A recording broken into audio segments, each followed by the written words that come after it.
Now यहाँ पे जो लिखा हुआ है कि home town of Jesus Christ under attack, ये सिर्फ मैं नहीं कह रहा। यहाँ पर आप देख पाओगे इजराइल का जो सरकारी ट्विटर अकाउंट है, यहाँ पर पोस्ट किया गया है कि नाजरत जो होम टाउन है जीसस का, ये आज के समय अटैक के अंडर आ चुका है बाय हिजबुल्ला। हिजबुल्ला जो रॉकेट्स फायर कर रहा है, बताया जा रहा है उसके कुछ टुकड़े नाजरत पे भी गिरे हैं, और इसकी जो वीडियो है ये भी इजराइल ने सोशल मीडिया पर पोस्ट करी है। ना इधर आप देख पाओगे ये फुटेज, ये है नाजरत पे हुए अटैक की।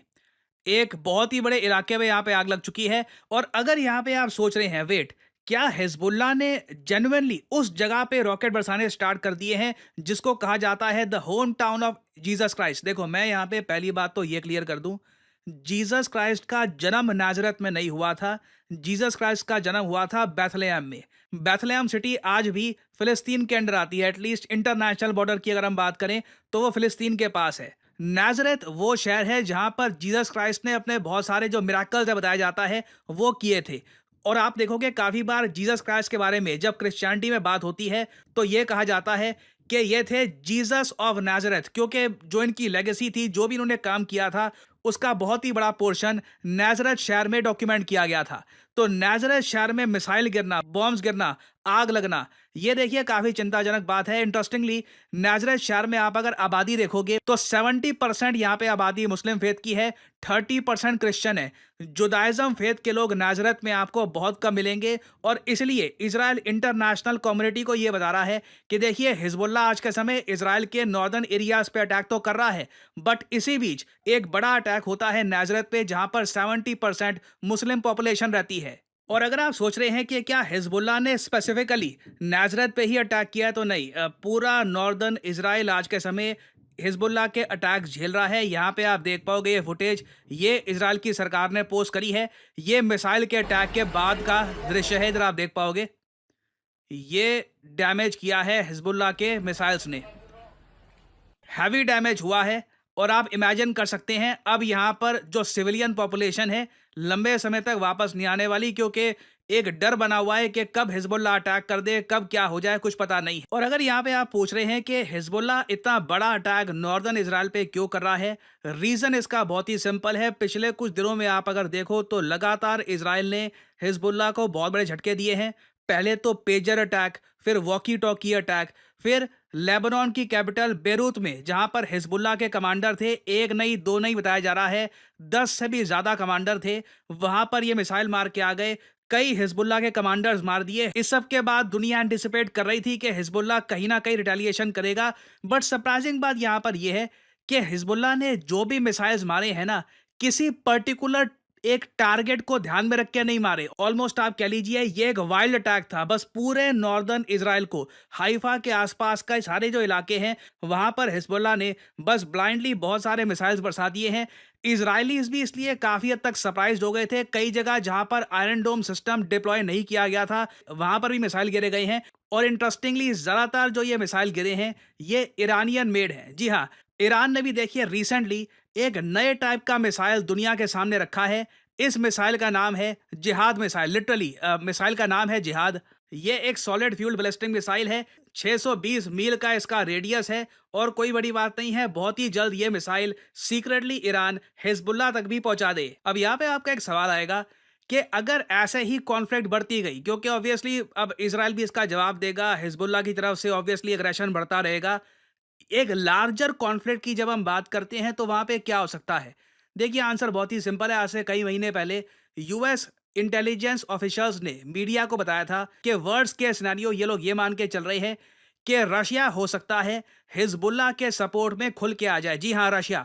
रशिया के ऑलरेडी काफी अच्छे रिलेशंस हैं हिजबुल्ला के साथ। बताया जाता है कि हिजबुल्ला के बहुत सारे वेपन्स कुछ ईरान से आते हैं और बहुत सारे इनके वेपन्स रशिया से भी आते हैं। तो जिस तरीके से इजराइल लगातार ऑफेंसिव कर रहा है हिजबुल्ला के अगेंस्ट, क्योंकि ये बात तो आपको साफ साफ दिख रही है, इजराइल जब अटैक करता है हिजबुल्ला के कमांडर मरते हैं, इनके लोग जेन्युइनली घायल होते हैं। जबकि हिजबुल्ला का आप अगर रिटेलिएटरी अटैक देखो तो ज्यादा बड़ा डैमेज होता नहीं है। कुछ ये न्यूज नहीं आती कि इजरायली जनरल कोई मारा गया, इनके सैनिक बहुत सारे मार दिए, या फिर कुछ बड़ा अटैक हो गया। अभी एक न्यूज आ रही है कि इनके एक एयरबेस में कुछ आग लगी है क्योंकि कुछ बॉम्ब वहां पर गिरे हैं, बट अगेन कुछ हैवी डैमेज नहीं हुआ कि F-16 डिस्ट्रॉय कर दिया, F-35 डिस्ट्रॉय कर दिया, कुछ ऐसी न्यूज सामने नहीं आई है। तो सिंस हिजबुल्ला आज के समय आप कह लो लार्जर जो कॉन्फ्लिक्ट है ये हार रहा है, रशिया खुल के हिजबुल्ला के सपोर्ट में आ सकता है। और यहाँ पे आप देख पाओगे यूएस इंटेलिजेंस ने आज से कई महीने पहले यह कहा था कि व्लादिमीर पुतिन हो सकता है कि सऊदी अरेबिया की परमिशन मांगे। ये बहुत ही इंटरेस्टिंग बात मैं आपको बता रहा हूं। व्लादिमीर पुतिन सऊदी अरेबिया को कहें कि आप चिंता मत करिएगा, हम क्या करेंगे कि यमन के जो हूती रिबेल्स है ना, इनको क्रूज मिसाइल्स दे देंगे। ये आप कह लीजिए ऑलमोस्ट सेम टेक्नोलॉजी होगी जो ब्रह्मोस मिसाइल में हम यूज करते हैं, परहैप्स उससे भी बेहतरीन टेक्नोलॉजी हो सकती है। क्रूज मिसाइल सीधा डायरेक्टली आराम से जो यमन के हूती रिबेल्स हैं ये मार सकते हैं इजराइल पर। और सरप्राइज मत होइएगा अगर ऐसा हो जाता है। आपको याद होगा कुछ ही हफ्तों पहले, कुछ ही दिनों पहले ये न्यूज सामने आई थी कि यमन के हूती रिबेल्स ने एक हाइपरसोनिक मिसाइल से अटैक किया था इजराइल को, और इस मिसाइल ने प्रॉपरली इजराइल को हिट भी किया था। ना यूएस, ना कोई और कंट्री, ना इजराइल का मिसाइल डिफेंस सिस्टम, कोई भी इस हाइपरसोनिक मिसाइल को रोक नहीं पाया। क्रूज मिसाइल भी अगर मान लीजिए हूती रिबेल्स के पास आ जाते हैं तो कोई बड़ी बात नहीं है। कल को ये मिसाइल ये लोग भेज सकते हैं हिजबुल्ला को, या फिर डायरेक्टली मार सकते हैं इजराइल को। That can very much happen. उस केस में मैं आपको बता दूं, इजराइल और रशिया, ना सिर्फ इजराइल और रशिया, यूएस और रशिया के रिलेशंस और खराब होंगे। इंडिया के लिए कॉम्प्लिकेशंस बढ़ जाएगी। कोई बड़ी बात नहीं है भविष्य में। जिस तरीके से यूएस कहीं ना कहीं प्रेशर डालता है इंडिया पर रिगार्डिंग रशिया, इजराइल भी कहीं ना कहीं कहे कि देखिए Russia is a huge issue. Russia weapons provide कर रहा है ईरान को, यमन को, उसके अलावा हिजबुल्ला को। It will be very difficult for India to make decisions. और अगर यहाँ पे आप सोच रहे हैं नहीं रशिया इजराइल के बीच में स्थिति इतनी खराब हो सकती है क्या, देखो मैं आपको एक बात बताता हूँ। हाल ही में रिपोर्ट सामने आई है कि रशिया एक बहुत ही बड़ा इंफॉर्मेशन वॉरफेयर का कैंपेन चला रहा है। आपने देखा होगा काफी बार इजराइल में ना नेतन्याहू के अगेंस्ट प्रोटेस्ट होते हैं। काफी बार सोशल मीडिया पे अचानक से पोस्ट आ जाती है बहुत सारी इजराइल के अगेंस्ट। ये सब बताया जा रहा है रशिया ऑर्केस्ट्रेट कर रहा है। यहां पर आप देख पाओगे लीक्ड डॉक्यूमेंट्स जो सामने आए हैं क्रेमलिन से, वहां पर यह बताया गया है कि रशियन कंपनी, एक रशियन गवर्नमेंट एफिलेटेड जो एक कंपनी है, ये एक ग्लोबल डिस इन्फॉर्मेशन कैंपेन चला रही है इजराइल के अगेंस्ट। और ये प्लान कर रहे हैं कि किसी ना किसी तरीके से नेतन्याहू की जो सरकार है ये गिरे। और साथ ही साथ बहुत सारा जो एंटी इजराइल कंटेंट है, स्पेशली मैं कहूंगा x.com पे, ट्विटर पे, आप एक बात नोट करना, ट्विटर पे दो कम्युनिटी के अगेंस्ट सबसे ज्यादा रेसिज्म, सबसे ज्यादा नफरत वाली कमेंट्स आपको मिलेगी। एक तो इजराइल के ज्यूज और ऑफ कोर्स इंडियंस के अगेंस्ट तो है ही। इंडियंस के अगेंस्ट तो खैर जो पोस्ट की जाती है उसके कई रीजन हैं। कई लोग हैं जो एंगेजमेंट चाहते हैं, व्यूज चाहते हैं, तो वो इस टाइप की पोस्ट काफी कर देते हैं। बट इजराइल के अगेंस्ट ये सब प्लान तरीके से किया जा रहा है और कई लीक डॉक्यूमेंट्स हमको बता रहे हैं कि इसके पीछे रशिया है। तो सिचुएशन देखिए दोनों कंट्रीज के बीच में आने वाले समय में आप देखोगे बहुत ही ज्यादा खराब होने वाली है। तो आने वाले समय में देखिए regarding Israel, Hezbollah and Russia, primarily मैं कहूंगा रशिया, मेजर डेवलपमेंट सामने आएंगी। मैं आपके लिए बाद में अपडेटेड वीडियोस लाता रहूंगा। फाइनली यहाँ पे आपसे मैं एक सवाल पूछूंगा। क्वेश्चन ये है कि वो कौन सा देश है जिसने लेप्रोसी को एलिमिनेट कर दिया है। देखिए ये एक बहुत ज़्यादा भयानक बीमारी है। भारत में ही लाखों केसेस आपको मिलेंगे लेप्रोसी के। दुनिया में जो 52% नए केसेस होते हैं लेप्रोसी के, ये अनफॉर्चुनेटली हमारे भारत में ही हैं।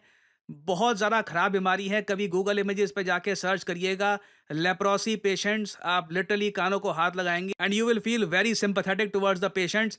तो दुनिया में देखिए लेप्रोसी एक बहुत बड़ी प्रॉब्लम है। बट एक अच्छी न्यूज़ ये आई है कि पहली बार है, इतिहास में पहली बार, जब एक देश ने कंप्लीटली लेप्रोसी को एलिमिनेट कर दिया है, हटा दिया है। एक भी केस कई सालों से लेप्रोसी का यहाँ पर नहीं देखा गया। आपको बताना है ये कौन सा देश है जिसने ये करके दिखाया है, जिससे बाकी कंट्रीज को भी इंस्पिरेशन मिलती है कि हम भी अपने देश में एक दिन लेप्रोसी खत्म कर देंगे। बाय द वे भारत का टारगेट है 2030 तक हमारे देश में जीरो लेप्रोसी के केस होने चाहिए। मुश्किल टारगेट है बट होपफुली हम इसको अचीव कर देंगे। तो बताइए पहला देश कौन सा बना है दुनिया में जिसने लेप्रोसी एलिमिनेट कर दी है। ये है यहाँ पे आपकी ऑप्शंस, जापान, जॉर्डन, यूएसए या फिर चाइना। कमेंट सेक्शन में करिए उत्तर। जो लोग सही आंसर देंगे उनकी कमेंट को मैं हार्ट दे दूंगा ताकि बाकी लोग समझ पाएं कि सही उत्तर क्या है।